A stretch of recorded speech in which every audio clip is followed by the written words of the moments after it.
all you. So please be the best audience, because I know you guys are Riverside students and you're amazing. Yeah, okay. Miss Nelson's going to start in like 2 seconds. We're just finishing up the last of our people to have a seat. I should do a spoken word. No. Next year. Next year I want the first job.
Okay, can I get one of you to introduce Wendy? Because she is going to be doing, introduce yourselves. Are you guys starting on? Yeah, and then we're probably going to kind of let everybody know about like the rules and all that kind of stuff. So. Okay, and then Wendy's going to go first before everyone. Okay. And it's the PowerPoint? It's the PowerPoint. Okay, cool. And then the speakers will go. Yeah, cool. You guys all ready to go? Wendy's going first so we can introduce ourselves. Okay. And kind of go over the rules first. So you'll introduce yourselves, introduce like the rules and everything, and then Wendy will do hers, and then I guess one of you is doing a sacrifice. Okay. Thank you so much for doing that. Yeah, no problem. Do you want me to introduce you? Or no, that's good. It's okay. Okay. So, do you want to get your phone out with what you have written down? Yeah. Okay, everyone, we are ready to begin. So as Mr. Brown was saying, we would like all cell phones and devices away. It's really brave of all these students here up on the stage to get up here and do it, so please be respectful. Hey guys, so we're here today to listen to the awesome grade 9 and 10 spoken words. So before we start, there's some rules. We're going to be your MCs, Jen, and I'm Jay, and there are some rules. You want to start? So during each spoken word, if you hear something that you like, you can snap along. Go ahead, if something snap. really kind of gets into you, so come on, snap. Okay. Yeah? Okay. And then if you hear something you're not such a fan of, you can go, not so good, or not boo. Boo is a little harsh. Yeah. But you can react to the poetry. If you hear something you don't like so much, just not so great. And then Once the judges put up their scores, if you agree with what they have to say, then you don't have to say anything. But if you want them to go higher, you can scream higher. Or if you don't agree what their mark is, you can go lower. yeah, tell them what you think. Yeah. Voice your opinions, because they may or may not change their scores. So I think Wendy? Yes. Wendy's going to start with hers. So give it up for Wendy. For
Okay.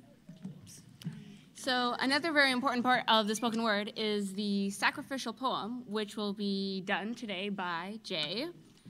I guess that's pretty much it. So. Basically, the reason for a sacrificial poet is so no one has to go first, except me, but that's okay. And to calibrate the judges, so this will actually be scored. Please don't be too mean to me. All right.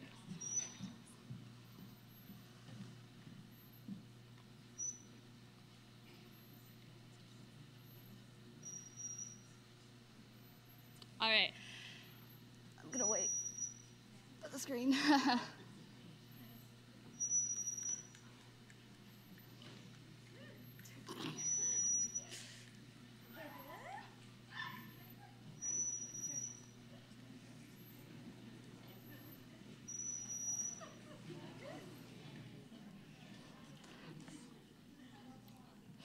Dear boy on the SkyTrain, or should I say man, who knows, who minds? Not you, I hope. You're writing and erasing in a prompt script called Cabaret. How interesting. I'm an actor as well. Maybe we've done similar shows. Your eyebrows are perfectly shaped and tweezed, waxed maybe? And your hair is so slick. I'm pondering what product you use because it's working so well to keep the strands all in place. What are you erasing? Erasing. How fascinating. Maybe it's old blocking you don't need anymore. I'm sorry you caught me looking at you on the platform. You just seem to be such an interesting guy. I wanted a better look at your face. I'm sorry, that's so terrifyingly creepy. Boy or man, I can't tell your age, but I like the pink on your shoes and your striped rose umbrella. And your jacket is really nice. It's totally something I'd wear. Thanks for not judging me so hard for writing a poem about you, I guess. Stranger on the SkyTrain.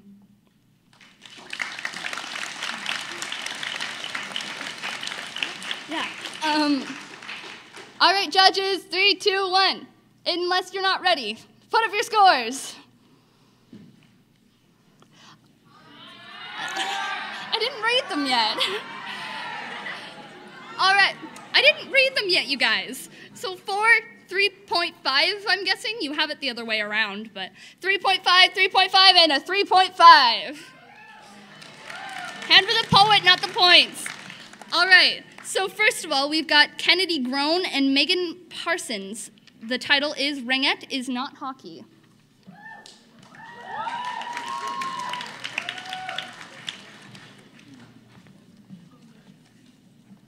Okay. Yeah.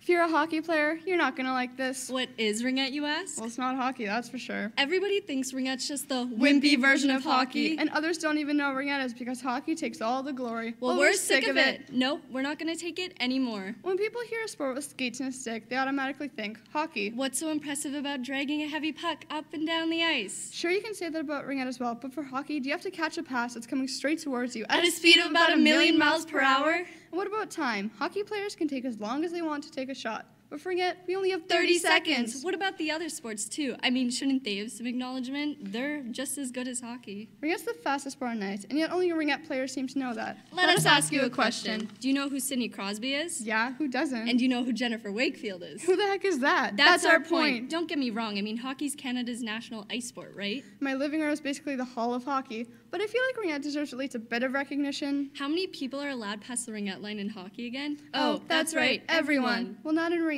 We have 3 people in the zone at a time, and that's it. 3 people to attack and 3 people to defend. Yeah, it's rough. We're not really trying to diss hockey like people make diss tracks. Cough, cough, at Jake Paul. But we're sick of always being hockey's shadow. To be honest, we kind of like hockey. We're just tired of people accusing ringette as being hockey's little sister. Imagine if someone called you an American, but you were Canadian. Now imagine if that happened all the time. Or if someone said Canadians and Americans are exactly the same thing. It would get kind of annoying. So I guess you could say we've had enough. This is our breaking point. Ringette is a game of speed, finesse, and strategy. No face-offs, no offsides, constant motion, and the shot clock are part of why ringette's the fastest sport on ice. So stop calling ringette a fake sport, a joke. And the ring is not a dog toy. I mean, if ringette were easy, it would be called hockey. When's the last time the Canucks actually won the Stanley Cup? Oh, that's right, never. When's the last time that Team Canada won nationals for ringette? Oh yeah, last season. I would say that a lot of people They actually knew what ringette was about. would rather sit through a ringette game than say a Bruins vs. Sabres Yawnfest. Simple. Ringette's Ringette's just more exciting. There's also way more passing between teammates. And what do you hear on the ice of a hockey game? What do you mean? Communication. There's none. What about ringette? There's never a dull moment on the ice of a ringette game. Fact. Sure, there's less opportunity to go further with hockey than there is ringette, but I just don't think I'd enjoy it as much. I'll always wake up at 5 in the morning for ringette with my stick, my gear, and my team. In ringette, we're not just a team, we're a family. Something you hockey players don't seem to understand. In hockey, there are loads of puck hogs. It's called a team sport, geniuses. I guess you can make an argument that there are ring hogs too, but how often do you see that? Fact. Ringette is just a Canadian sport, through and throughout. And you just can't argue with the facts. Fact. If you're thinking of some girly girl showcase of giggles and funny little sticks, you're living in the past, honey. Today's ringette's not your grandmother's ringette. Modern ringette's stocked with the good Canadian stuff, like the occasional broken rib. Guys have worn jockstraps so much that they practically turned into one. So true, though. Hockey players, we hope you don't hate us after we said this much-needed rant. And we hope you learned something from this. But isn't ringette just the same thing as hockey? No!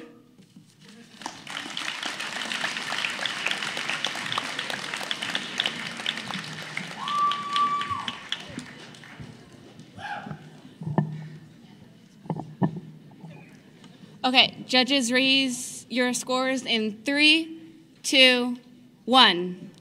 We have a 3.5, a 3.5, a 3.5, a 3.5, and a 3.5. Let's applaud the poets, not the points. Now we have Carly Traub on Technology is a Drug.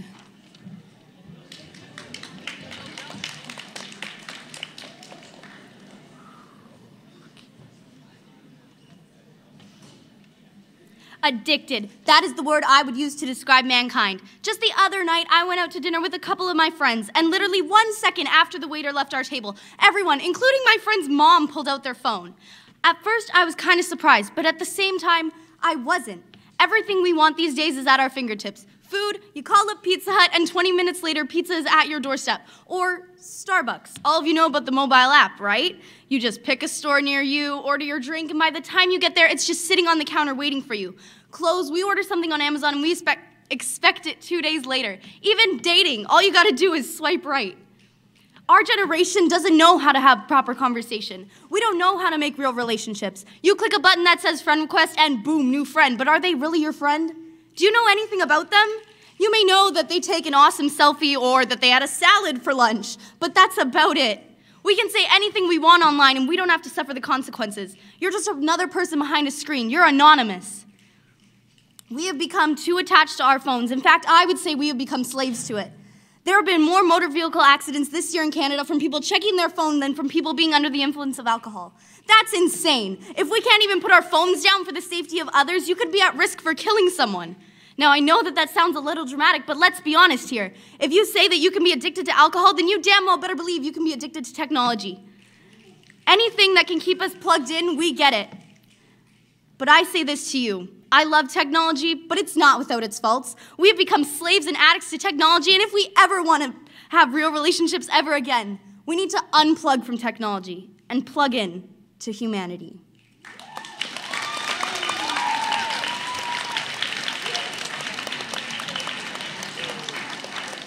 All right, judges, 3, 2, 1, scores up.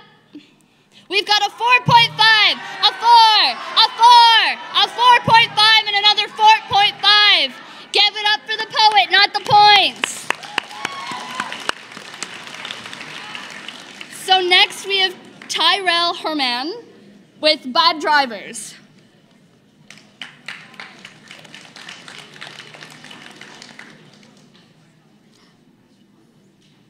Distracted driving is probably the worst thing a driver could do behind the wheel of a car. A driver not paying attention to the road and people around them is an accident waiting to happen. A driver swerving in and out of the lane could cause a chain of catastrophic events as everyone moves out of the way.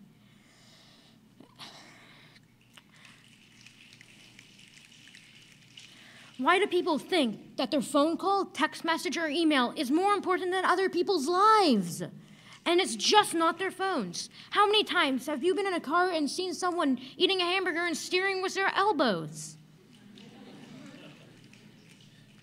It's not limited to certain age groups or genders. Teenage, middle-aged mothers, even grandparents do it. According to ICPC, 78 people die in BC every year due to distracted driving accidents. These drivers are not immune from other bad driving habits like running red lights. If you do run a red light, your accidents could end up deadly, because an accident could lead to severe injuries or death. And if that does happen, you're not just hurting them or yourself, you're hurting your family and their family. As a driver, you should always use your turn signal, never cut anyone off. You could cause a crash because you don't use your turn signal and cut someone off. Once someone turned right in front of my dad and cut him off and banged his car and caused a small crash. If he had used his turn signal, my dad could have slowed down and let him in. Ever since cell phones have become a part of our everyday lives, distracted driving has been a problem. I heard of this guy in California who got pulled over by a cop for being on his phone. 5 minutes later, he gets pulled over by the same cop for being on his phone again. This is the type of person that cares less about being responsible on the road and more about his phone. Bad drivers need to be stopped before more people are killed. So put your phones in the backseat and drive respectfully.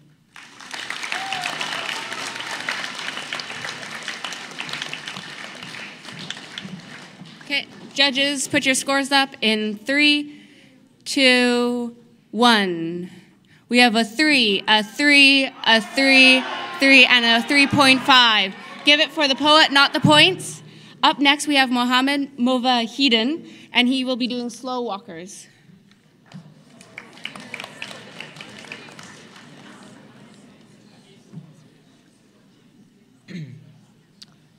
You know, ever since I've started going to schools that are a lot more fast-paced and give you more responsibility than when you were 5 years old in kindergarten, I've tried my best to stay focused and on task so I get things done quick and on time. And I get that sometimes it's hard to stay conscious during school, but do you know what's not that hard to get done quickly? Walking. I'm trying to get to my next class in the 5 minutes we have in between them, but the teacher keeps us in for a good 2 minutes to finish off what they were saying. So as soon as they're done, I burst out the door and rush to my next class on the other side of school. And I try to slide through what seems like a choke point, but there's people casually strolling down the hall in a nice and relaxed fashion. And I'm about to freak out because there's a minute left until the bell goes and I can only walk as fast as these people in front of me. Okay, it's not that often that you're late to class because of people walking slow. Let's say you're trying to get to your locker, you're trying to grab some lunch, or you're trying to get to the library, wherever in the school really. It doesn't matter if you're late to a class or not. Being a part of this hallway traffic is never really a fun experience, and quite an irritating one. But do you know what's worse than walking slowly in a crowded hallway? Straight up blocking it. Every once in a while, you'll see people stand still in the middle of the hallway and start a conversation or get on their phone. This really shouldn't happen. Why not move besides the lockers and have your conversation?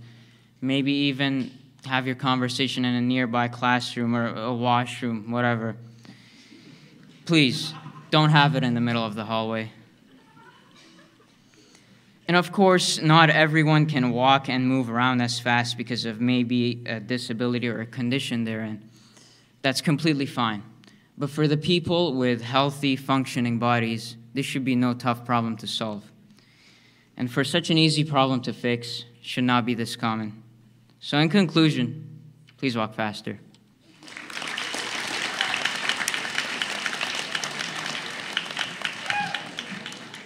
All right, judges, 3, 2, 1, up. So we've got a 3.5, we got a 4, a 3.5, a 4, and a 3.5. Applaud the poet, not the points.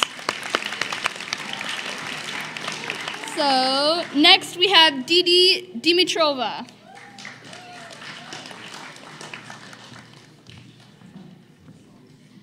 Normal. A word put together with the will to include, and exclude. A word that makes everything unalike, unfamiliar, and new seem wrong. Wrong to the fact that you should change, hide, and adapt your true self so that everyone can like you.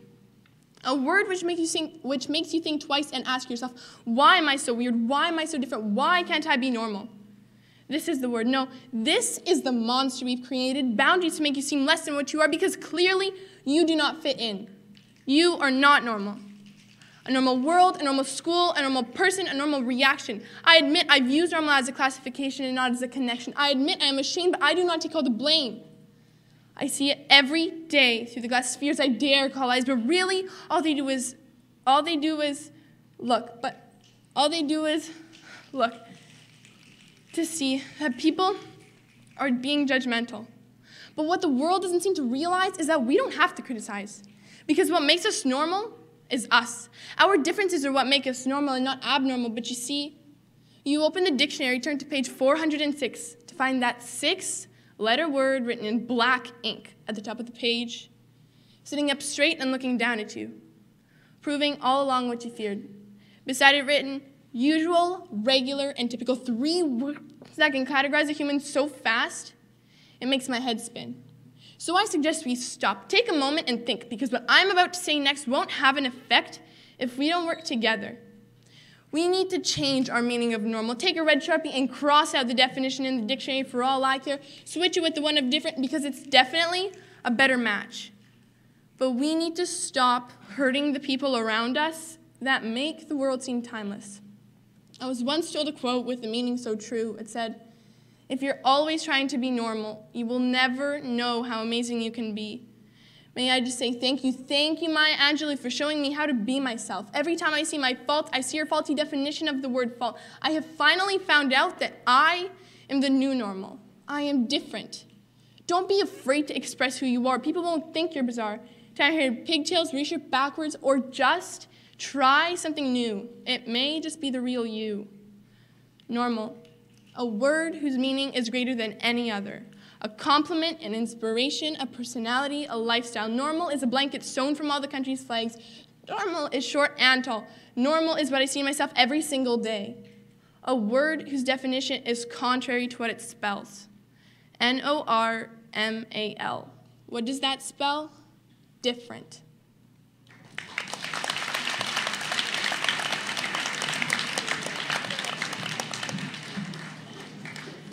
Judges, put your scores up in 3, 2, 1. We have a 4, a 4, a 4, a 4, and a 4.5. Give it up for the poet, not the points. Next we have Emily Ballack Kruger doing Living Your Life to the Fullest.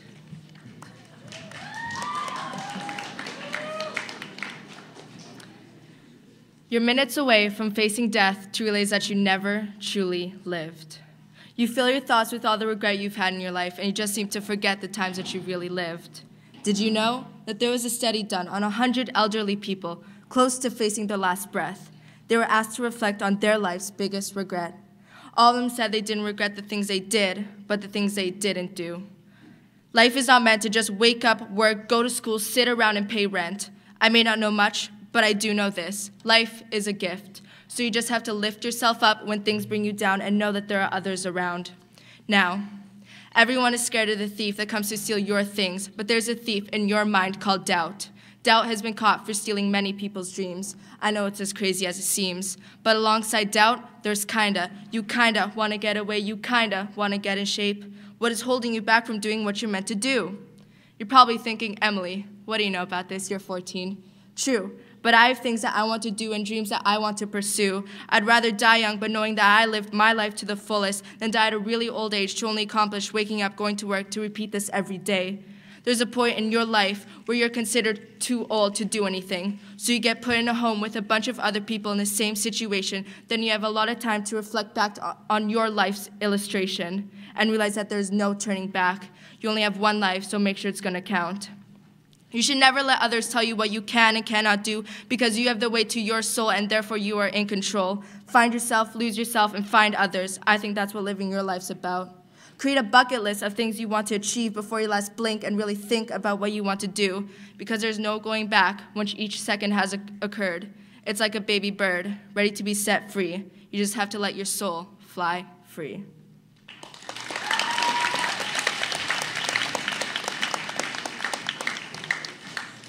Thank you. Judges, scores up. 4.5, 4, 4. 4.5 and a 4. Give it up for the poet, not the points. So next, we have Claire Noble with her poem, Unreal. It has like an exclamation point at the end. It's probably not important, but it is to me. This world is so unreal that I need somebody to pinch me to reassure myself that I am not having a nightmare. This world is so unreal that massacres in places of worship are nothing out of the ordinary. It's as though we become accustomed to these bad things happening, and although we know these things may vary, it's almost as though we don't even carry the burden, the guns, the knives. Oh my, how can somebody pull a trigger to end a life of a girl, of a guy, an innocent person that just lost their life because you are too lazy to end your problems with words. So now please take a moment to answer my questions. What the hell are you fighting for? And who the hell are you fighting? You cannot be fighting for peace, oh God, no, because the blood of the people that died for you is quickly forming something the size of the Pacific. And the blood of those that died full of hope and innocence is quickly forming something that closely resembles the Atlantic. I cannot wrap my underdeveloped teenage mind around your claims that you are fighting for our safety. Because every time I turn on the TV, there's a new report saying that somebody else was murdered because of the color of their skin. Another mass shooting occurred at an event fighting for love, and another bomb went off. So now you're blaming a religion made up of 2 billion people for it. And at the end of the day, I know a stupid poem written by a 10th grader isn't going to stop all these hateful, disgusting, and even more disgusting acts from happening. But I need the answer to the question. Who the hell are we fighting? Because lately, it seems like we're fighting ourselves. But pretty soon, hate is going to be all over, and love isn't even going to cross our minds. But I hope somebody figures it all out before then. We need somebody to figure it all out before then. Because if not, this world will just be so much more unreal.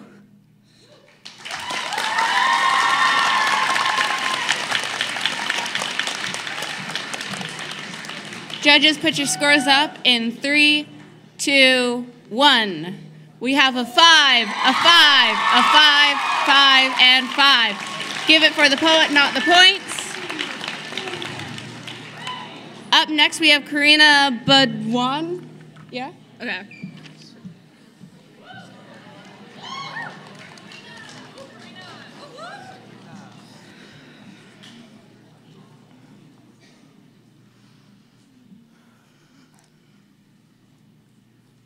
He said you were leaving us. I remember the sound of hearts snapping.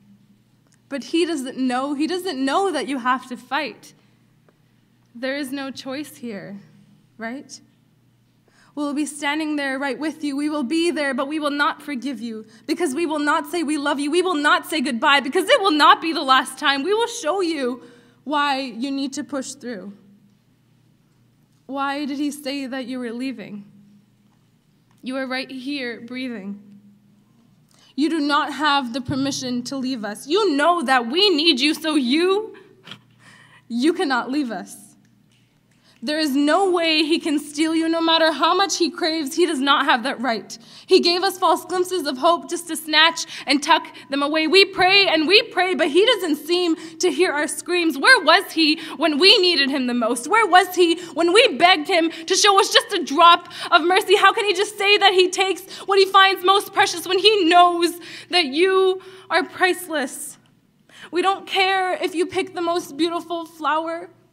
Just don't pick our flower. How can we praise the Almighty when he is the one to cause such anguish?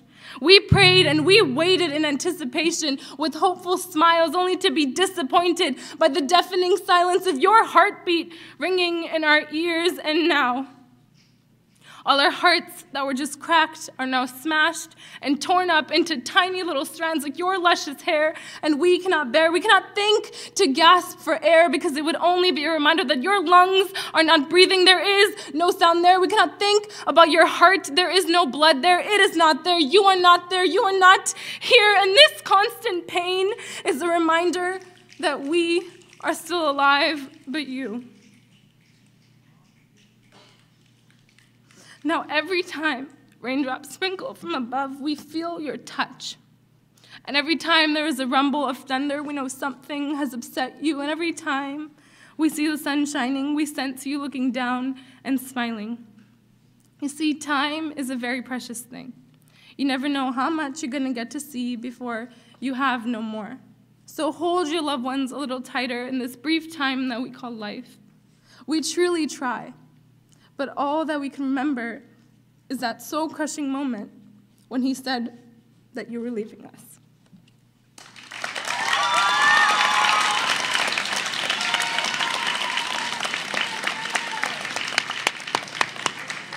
All right, judges, scores in 3, 2, 1. Fives all across the board? No. 5, 5, 5, 5, and a 4.5. Applaud the poet, not the points.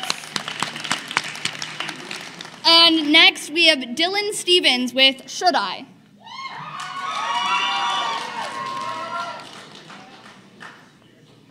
Can I get the mics up?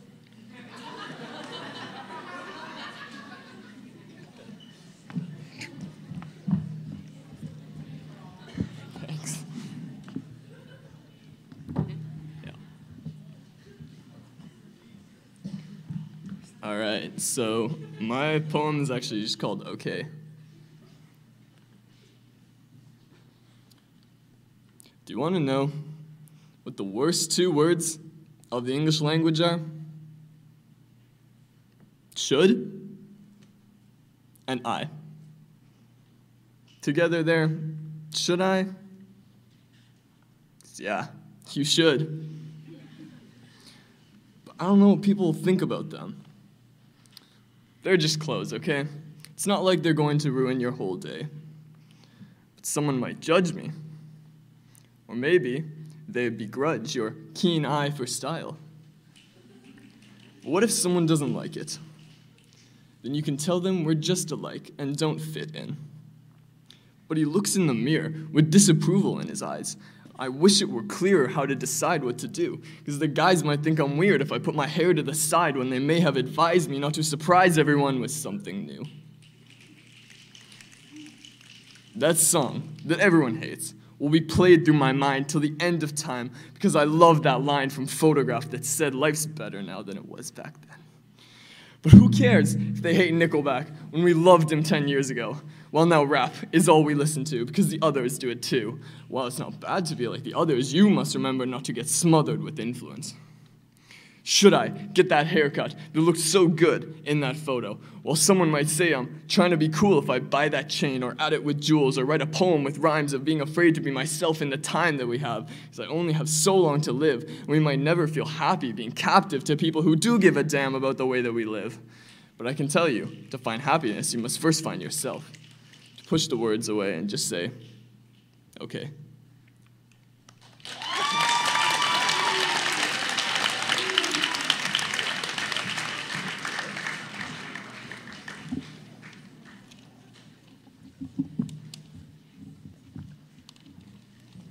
Judges, scores up in 3, 2, 1. We have a 4, a 3.5, a 4, a 4, and a 4. Give it for the poet, not the points. Up next, we have Ali Daraz with Falling in Love. Falling in love. Is it really falling in love, or is it tripping, dancing, spinning in love? Maybe it's a trap. Because once I've fallen, you can't escape. I've tried so many times breaking down that door, pushing against that wall, but no matter how many times I've tried, I will come back to it and I will fall. Falling in love. Enough of those cliches, those roses are red, violets are blue. I've had enough of stuff falling in love until you literally have fallen in love. Have you? You know that feeling when your body starts to ache, growing pains, it feels like that because every moment of the day that we aren't communicating, I feel broken.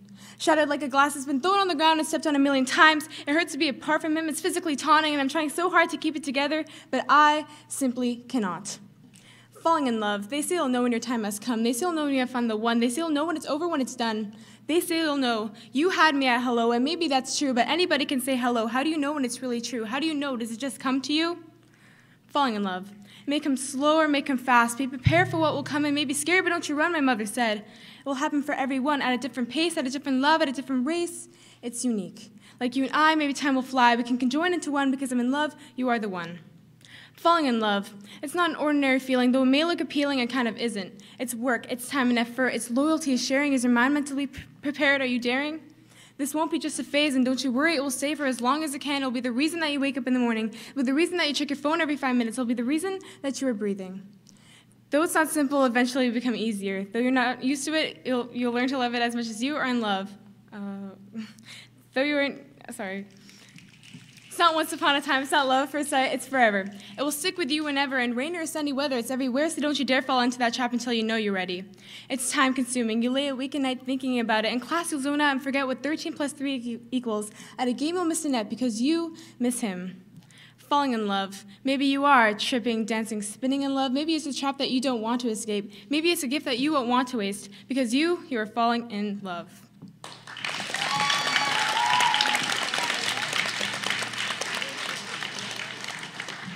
All right, judges, 3, 2, 1, up. 3.5, 3.5, 3.5, 3.5, and a 4. Give it up for the poet, not the points. Next, we have Joel Thirsk with Her Memories Were Slipping.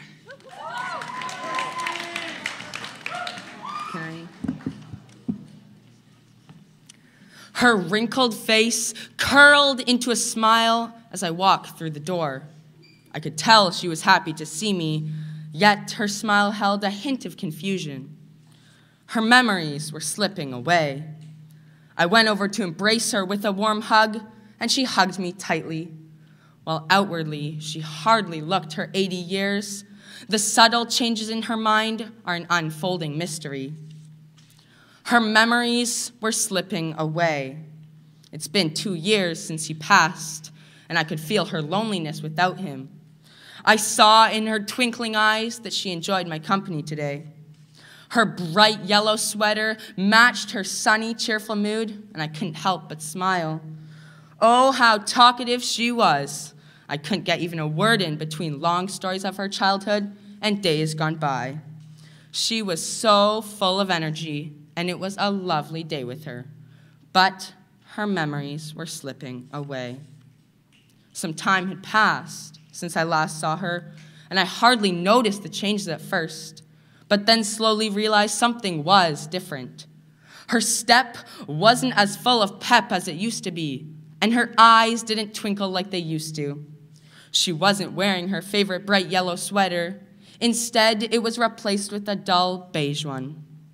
Her memories were slipping away. She still greeted me with a warm embrace and offered to make me tea. I knew something wasn't right because she couldn't seem to remember the steps that day. It was a steady decline from there. Her mind was like a leaky faucet, unable to hold her memories despite every effort to retain them. First, it was the small things. She couldn't remember how to untie her shoes, then how to make a simple meal. Later, she forgot what year it was and then where she was. The blankness was enveloping her, losing her to confusion of memories vanished. Her memories were slipping away. I wanted to grab them back so she could remember, but they slipped further and further out of reach. I could feel them, just out of grasp, unable to be captured, unable to be told. At last, the inevitable. A visit greeted with a blank stare, empty eyes, and no knowledge of who I am. Her memories had slipped away.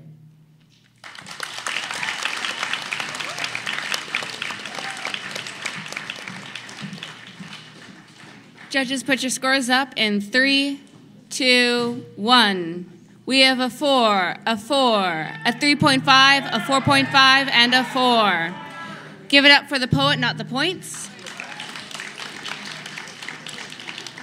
Up next, we have Jaden Bodden with Here It Is.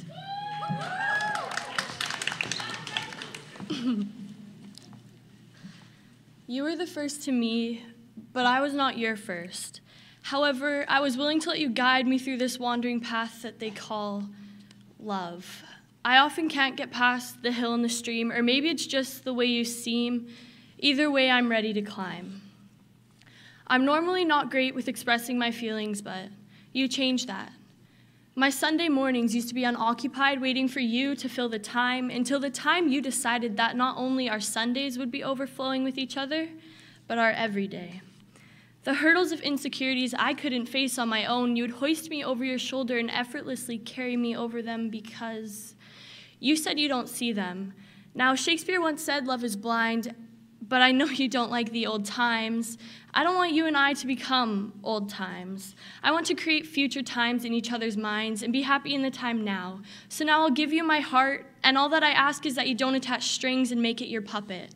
Let us both be marionettes and put on our show. Let us show the world that even the young can be in love. I'll give you my all, hoping in return you'll give me yours, and I'll lie dead before not trying my hardest. I want us to be madly in love forever, from jumping off the deep end to lying next to one another in a hospital, and to anything and everything in between. I want to be your always and continually praise our well-known phrase, I love you.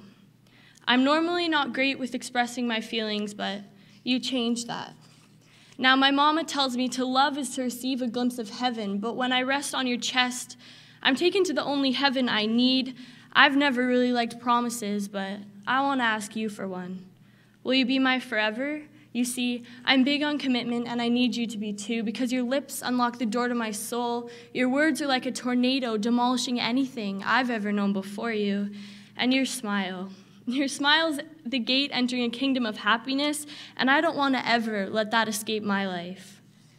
I suppose what I'm trying to tell you is that when I reach a point in my life where I don't know what way to go, that you'll be my map and show me the path on this journey of love that we call ours. Now, you know I'm not normally great with expressing my feelings, but you changed that. And I'm glad you did, or you would have never have heard this, but here it is.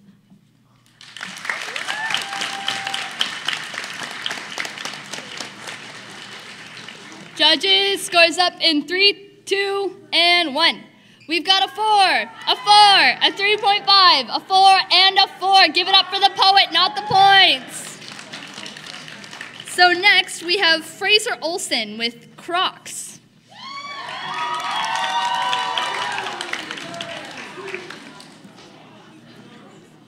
Crocs are the best shoes ever. Comfortable, light, stylish. What more could you ask for? Crocs are the answer to all of your shoe prayers, as I'm sure you all have many. The name in itself is better than any other shoe. For example, Skechers. What kind of name is that? When I hear the word Skechers, I start thinking of sketchy people. And who really wants to be associated with sketchy people? Let me answer that for you. Nobody. Only intellectuals wear Crocs. Now, if I haven't sold you yet, here's another example. Vans. What are those? Honestly, Vans sound like you wear tires on your feet. Crocs, on the other hand, are named after a cool, vicious predator. You see, another reason Crocs are superior over any other shoe is the price. The Supreme X Louis Vuitton sports sneakers cost $25,000. Right? Not only is that a ridiculous price, but they look like nurse shoes. Yay, let's spend tons of money just so it looks like we work in the hospital. Let me meet the Einstein that came up with that idea. The Nike Mag Auto Lacing sneakers cost $26,000. Are you kidding me? $26,000? I could bribe Miss Thomason to give me an A on this rant with that type of money. Now, the whole put on the shoe auto lacing thing sounds like a desirable quality to have in footwear. The electrical would get wrecked from all the rain. Hello, people. We live in Vancouver.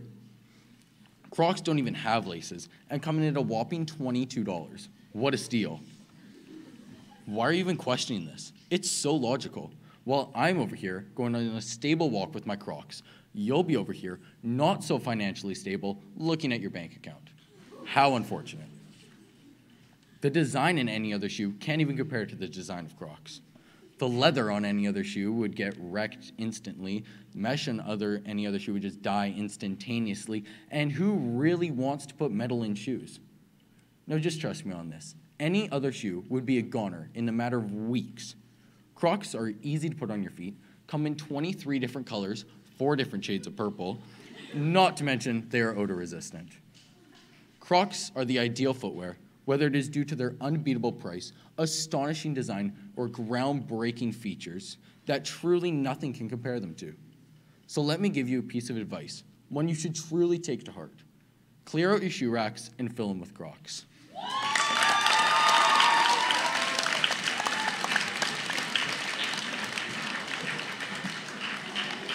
Judges, put your scores up in 3, 2, 1. We have a 4, a 4.5, a 4.5, a 5, and a 4. Give it up for the poet, not the points. Up next, we have Jaden Harris with A Letter to My Daughter.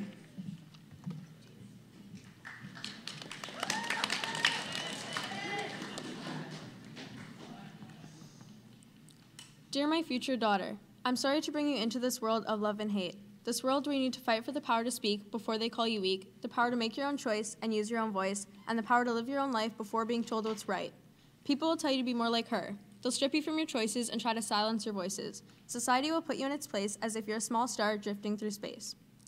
I want to tell you that I'm sorry for bringing you into this world controlled by stereotypes and regulations. When they tell you to run like a girl, be like a girl, talk like a girl, and throw like a girl, they're trying to hold you down. They trap you in boxes like a bee stuck in a glass cup, unable to get out. Fight it. This life is going to be hard. Sometimes it will hit you in the face and then wait for you to get back up just to kick you in the stomach. It will knock the wind out of you, but how else would it remind your lungs of how much they enjoy the taste of air? I know it's hard sometimes. They try to shape you, define you, and hide the separation between you and them. Some will body shame you. You're too thin, too fat, too skinny, too bony, you're too muscular, you're too tall, you're too short, your skin has imperfections. But don't we all? What you see when you look in a mirror is important. You should see a reflection of yourself. You don't need the makeup to hide the birthmark that looks like a moon on your right cheek. You don't need to wear the clothes that make you uncomfortable just because they are. You don't need to hold in your laughter just because you were told you have an interesting laugh. Your laugh is beautiful, darling, just like you. Don't listen to their toxic lies, the words they string together before ripping the knife out and telling you that they can help to mend you. Don't listen to them. Don't give in. Create your own definition of a woman whilst looking from within. They'll try and keep you away from sports, using stereotypes to define your strength. They'll call you weak because your wits are what they seek. When they do that, turn around and walk out with a smile. Go and build yourself your own team, your own future, and then they'll see. Because, my darling, letting you go is one of the biggest mistakes they will have ever made. They missed out on the opportunity to strengthen not only their physical abilities, but their emotional and mental strengths. They missed out on the opportunity to earn your friendship. They missed out because they didn't know how to accept the bright bubble of radiance you carried around you. Remember, sometimes your best friend will leave. Sometimes you'll grow apart, and sometimes you realize it just isn't the same. And that's okay. If you see them out with someone new, smile and wave, but don't go over to say hello. People grow apart, and that's not your fault. Don't ever blame yourself. The stars are not in control of the moon, just like you are not in control of the world. Don't build up those walls and trap yourself within. Don't give them a tower so that a knight in shining armor can come to rescue you. You don't need to be rescued. You are a queen. Don't let anyone tell you otherwise. You don't need the throne to show it because every battle you fight builds up your strength and defines your power. Life is not a fairy tale. You are not the princess in need of a knight in shining armor. You are going into a strong, independent woman. Let your smile reach your eyes. Don't let them patronize, and stay true to yourself. Life is hard, darling. There will be disappointments along the way. Hold your head up and stay strong. Make your own path, choose your own destination, and don't let another's route guide you. I want to tell you to stay strong even when you want to break. Stand tall even when your knees buckle and your heart drops and your breath stops. In that fraction of a minute when your mind panics and you crack, stay strong, darling. I want to tell you that you are beautiful, and I want you to know that I will love you forever. This is a letter to my future daughter.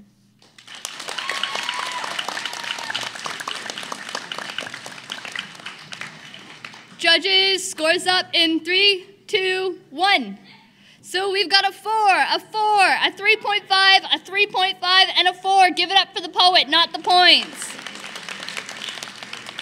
So next we've got Ruby Maher with Reflections on Water.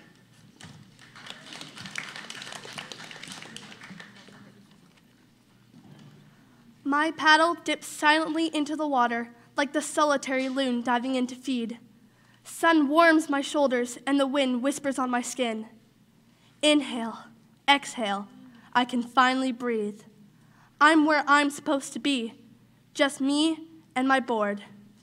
Knees bent, feet gripping, legs strong, eyes open. I stand strong and tall, like an island born from the ocean. I know the way like the back of my hand. Every nook and cove, every barnacle-encrusted rock, every arbutus tree. And they know me. They've watched me grow up. They've seen me change. They know my name. I respect my surroundings and what they've given me. I glide as close to the shore as possible. I duck under boat ramps. Purple starfish, jellyfish, schools of fish. I look up as an eagle soars above me. I'm where I'm supposed to be, just me and my board. No deadlines, due dates, overscheduled extracurricular activities, anxieties. No auditions, letdowns, or rejections. No feelings of inadequacy or judgment. My mind does not wander to what did happen or what will happen. No time to worry or feel sorry. Inhale, exhale, I can finally breathe. Sunlight reflects off the ripples of my reflection. My reflection looks back at me, rested, rejuvenated, and real. Picture perfect view, but I don't have my phone, so what will I do? I will capture this moment with my eyes and store it like I will always do, next to my heart. It's all about balance this boarding. Stability is key. I am centered to my core. I remind myself to remember this feeling when I'm living my other life. Gulls bicker like angry neighbors. My heart beats to the rhythm of my paddle. My lips taste like salt, and I smile. Bright eyes, the rocks and trees smile back at me. Living for this moment, truly living, my happy place. It's good to be back, just me and my board.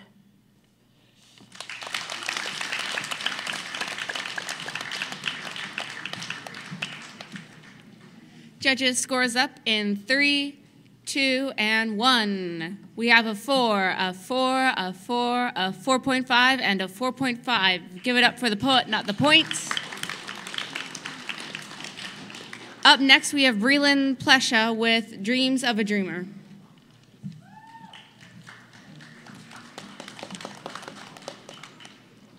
I've been told I'm a dreamer, but not because I spend my days thinking about greener pastures or daydreaming away at class, but because I wonder.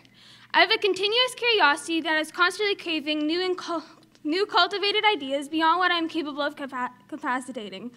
A strive to surpass the so-called limitations, a dream to dream about the impossible impossibilities, a persistence to reach the possibility. The qualities of a dreamer cannot be contained. So, don't take my dream away, please. My dreams are like a raging storm that is bellowing boundlessly.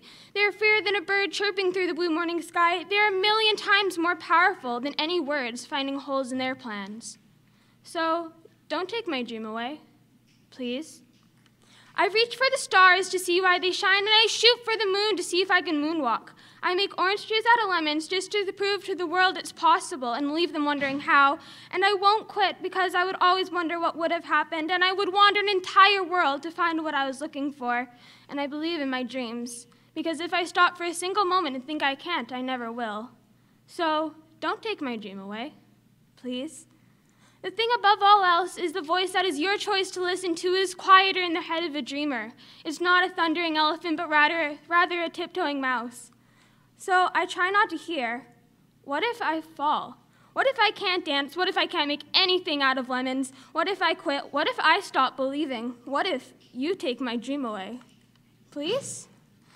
However, a teacher once told me, Why do you keep asking what if when you should be saying why not? Why not reach for the stars but fall short and discover a planet? Why not shoot for the moon only to watch a meteor shower? Why not fail to make orange juice out of lemons but make the best lemonade this world has ever tasted?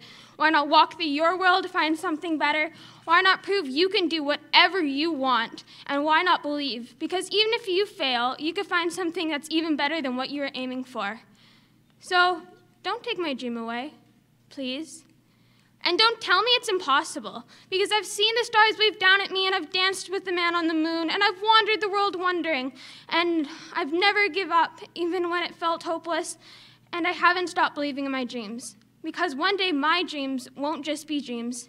They will be my reality. You can't take my dreams away anymore. Now, I'm a dreamer, and I've been told that, and that's what I am. But because I wonder, it makes my dreams, the dreams of a dreamer, unstoppable.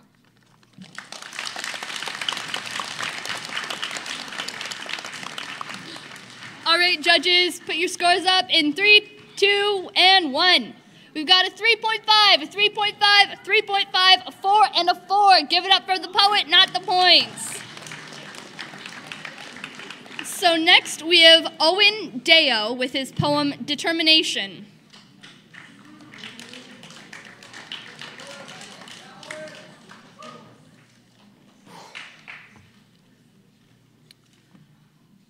Determination comes in many forms, but not all of them are recognized. In fact, determination is commonly misidentified, given a different name, mislabeled, misplaced. Determination is a tree growing out of barren cliff face. Nothing around except for the endless expanse of unyielding stone. Determination is going out and practicing for the big game next Friday in the pouring rain and freezing cold so that you are better, ready. Determination is getting out of bed in the morning knowing that every little thing isn't gonna be all right. Determination is trying your very best with the odds stacked against you to such a degree that you may feel the only way forward is to get on your knees and beg for a reprieve, but then realizing that you are pleading on deaf ears, that standing up, shuffling, jogging, walking, running, sprinting is the only way to proceed, that putting on your best face and showing the world your grace, that believing in yourself and your ability to get the job done is enough. That is determination. But you may notice that in our everyday world, this drive to succeed, to show the world what you got, isn't always present. Instead, it's replaced by a gray fog of sameness that denies anything pleasant. However, there are still the people that fight to show the strength of their will.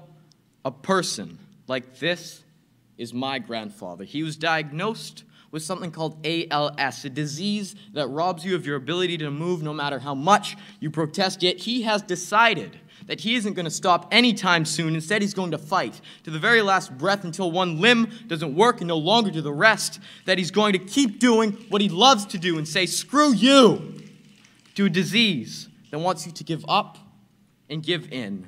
Cozy up to the idea that you're already done, finished. Well, that's not what he believes in. ALS is going to have to try harder than that to get my grandfather to crack.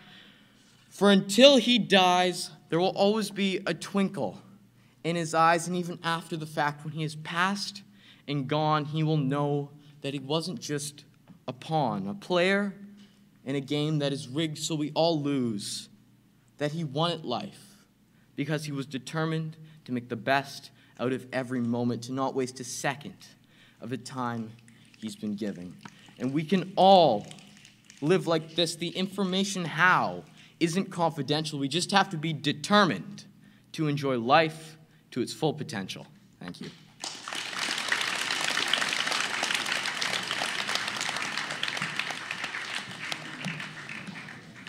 Judges, scores up in 3, 2, and 1. We have a 4, a 4.5, a 4.5, a 4.5, and a 4.5. Give it up for the poet, not the points. So we're going to end the spoken word here right now, just so that nobody gets cut off during the bell, and you can start to head to your Block D classes.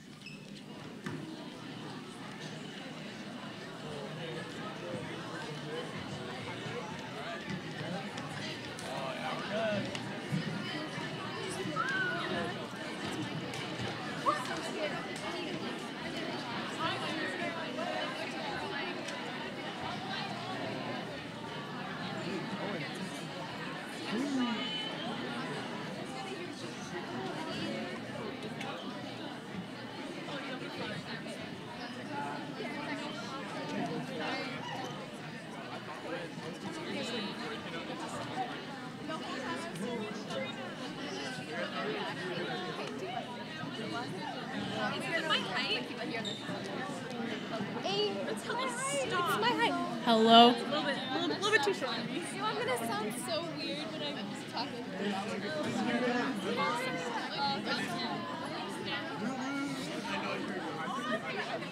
It's so hard to hear when somebody else is talking. And when I went up, I didn't think I felt like no one. So I'm gonna end up like screaming. How close should you be? Try practice. Hello? They're gonna have to raise it. Yeah, like that. Yeah. They're gonna have to raise it for sure. Ready? Like, look at this, man. You see this? I'm gonna have to ask them to raise it. I know. Okay, so short. What? So short, my ass. Are you kidding me? I'm all the way up here. I'm glad that you're not performing me. Yeah, I think whatever. It's fine. Like, I hear you guys talking. I'm like, what? I just got up there and started screaming. I'm second to last. Hello? Oh, it worked. You're gonna do so good. Like, once you get up here, I'm still not I just can't. I don't know what I want to bring my shoes. You were like kind of screaming. Yeah, I was screaming. Screaming is good. Screaming is no way. I was telling Jocelyn and Jana, I'm like, I want people to feel like they have a reason. Yours was amazing. Jesus. You actually should be on the floor. And you got 5. Yeah, I was like,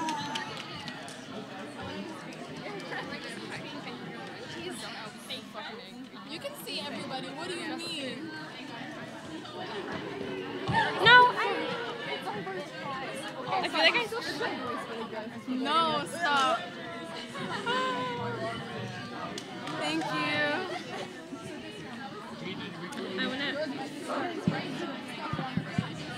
I don't want to like say something and go like boom. Like,